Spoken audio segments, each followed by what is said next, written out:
Assalamualaikum warahmatullahi wabarakatuh. Shalom, Om Swastiastu, Namo Buddhaya, dan salam kebajikan bagi kita semua.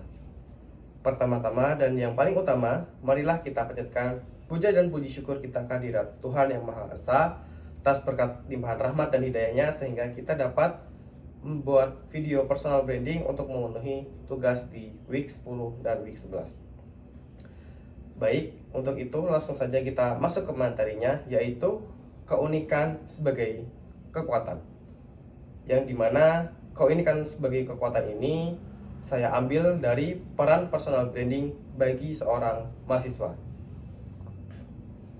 Untuk itu, perkenalkan, saya Muhammad Bina Ramadan dengan NIM 1040424003007 dari kelas AB 4807 dalam mata kuliah personal branding dan diampu oleh Bapak Agil. Sebelum masuk ke materinya, kita harus tahu dulu tentang fundamentalnya, yaitu what is personal branding. Nah, personal branding ini sangat menarik bagi kita untuk kita bahas.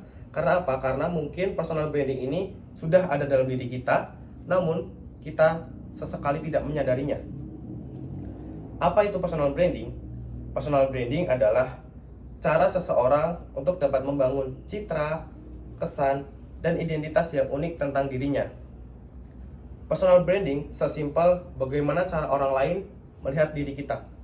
Dari si A, si B, dan si C melihat diri kita. Apakah antara si A, B, C ini berbeda ataupun sama?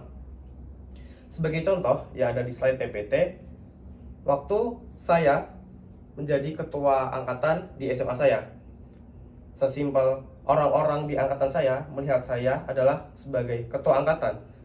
Dan itu adalah personal branding saya yang saya bangun ketika di SMA. Jadi apabila saya berjalan ke masjid, apabila saya berjalan di kantin, sesimpel orang melihat saya, ada Pak Ketang tuh. Nah, itu adalah personal branding bagi saya waktu saya di SMA.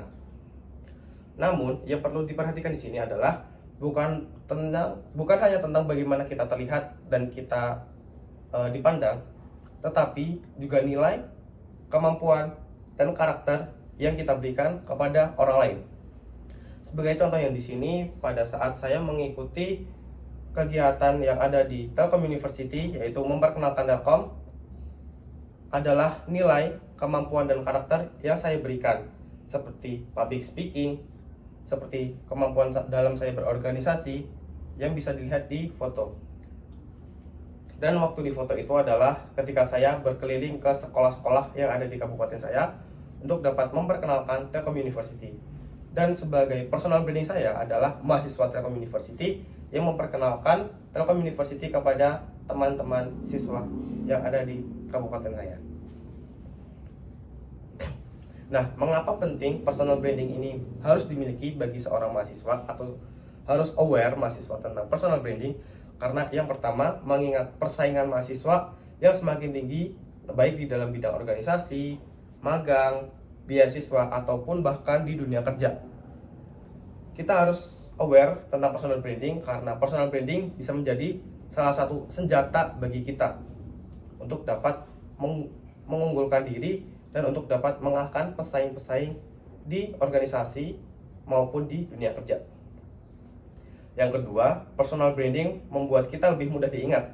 Seperti contoh yang saya berikan tadi, apabila saya berada di SMA dan orang-orang angkatan saya melihat saya sebagai ketua angkatan, hal itu adalah membuat personal branding saya dan pastinya saya menjadi lebih mudah diingat. Dan yang ketiga, personal branding membantu kita untuk membangun kepercayaan dan reputasi positif yang lebih cepat. Sebagaimana orang yang memiliki personal branding akan lebih diingat oleh guru, oleh dosen, dan pastinya mendapatkan kepercayaan yang lebih daripada teman-teman yang belum menonjolkan personal brandingnya mereka. Kita masuk kepada materi utama, yaitu personal branding sebagai pembeda. Nah, teman-teman, di sini bisa diperhatikan bahwa setiap orang pasti punya kemampuan, tapi nggak semua orang dapat dipastikan untuk menonjolkan kekuatan dirinya.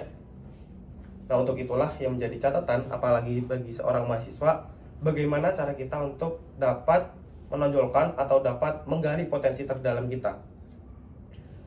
Namun, apabila nanti potensinya sudah terbangun dan menonjol, pastinya akan membantu kita, atau personal branding dapat membantu seorang mahasiswa dapat menunjukkan keunikannya seperti gaya komunikasi. Karena gaya komunikasi setiap orang itu pasti berbeda-beda. Ada feel-nya fun, ada feel-nya serius, dan lain-lain. Yang kedua adalah cara bekerja. Yang ketiga adalah soft skill atau keahlian tertentu, yaitu seperti desain, public speaking, leadership, ataupun time management. Dan yang keempat adalah kepribadian positif yang pastinya berkonsisten. Nah, perlu diperhatikan bahwa personal branding ini menjadi pembeda atau value yang kita tawarkan, namun bukan untuk disamakan dengan orang lain. Justru personal branding ini adalah pembeda bagi kita daripada orang lain. Nah, dapat diperhatikan bahwa beberapa unsur yang dapat menjadi personal branding yang menjadi perbedaan kita dengan orang lain, yang mungkin teman-teman punya, teman-teman belum sadari. Yang pertama adalah unique value proposition, yaitu apa hal unik yang hanya kamu tawarkan. Sesimpel bagaimana cara pembawaan diri teman-teman kepada orang lain. Mau itu fun, mau itu teman-teman yang serius atau ingin ditakuti, atau sebuah pemimpin yang demokratis atau otoriter. Yang kedua, ada skills. Skills adalah kompetensi-kompetensi atau nilai yang benar-benar teman-teman kuasai. Atau teman-teman sebagai kiper, teman-teman sebagai anchor di sebuah pertandingan, itu adalah personal branding teman-teman. Jadi teman-teman, apakah teman-teman sudah aware tentang personal branding teman-teman? Dan teman-teman bisa flashback apa yang teman-teman tawarkan terhadap diri kalian, namun belum ada di diri orang lain khususnya. Yang ketiga adalah citra dan perilaku yang konsisten, yaitu bagaimana teman-teman bersikap, bekerja, dan berkomunikasi. Dan yang terakhir adalah pemanfaatan media sosial seperti Instagram, LinkedIn, atau portofolio online.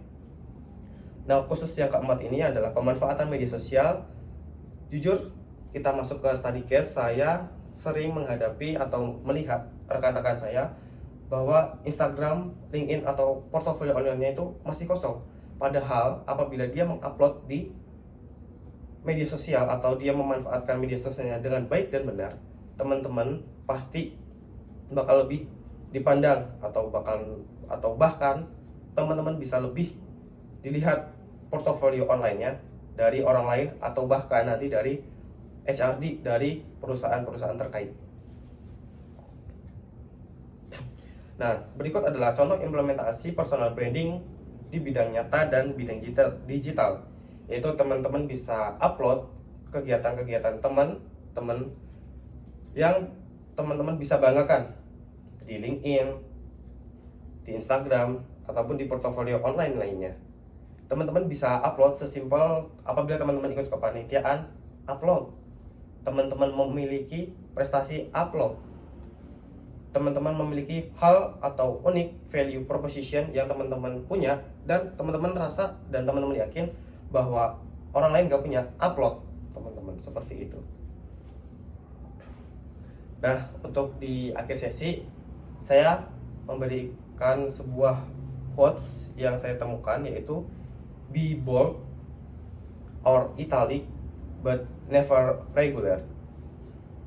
Di sini bisa kita aplikasikan bahwa teman-teman jangan takut untuk menjadi seorang yang berbeda daripada orang lain. Justru perbedaan teman-teman itulah yang menjadi unique value proposition yang teman-teman tawarkan kepada orang lain sebagai personal branding teman-teman. Baik, cukup sekian untuk materi personal branding pada hari ini. Mohon maaf apabila ada kesalahan kata ataupun perbuatan. Wassalamualaikum warahmatullahi wabarakatuh.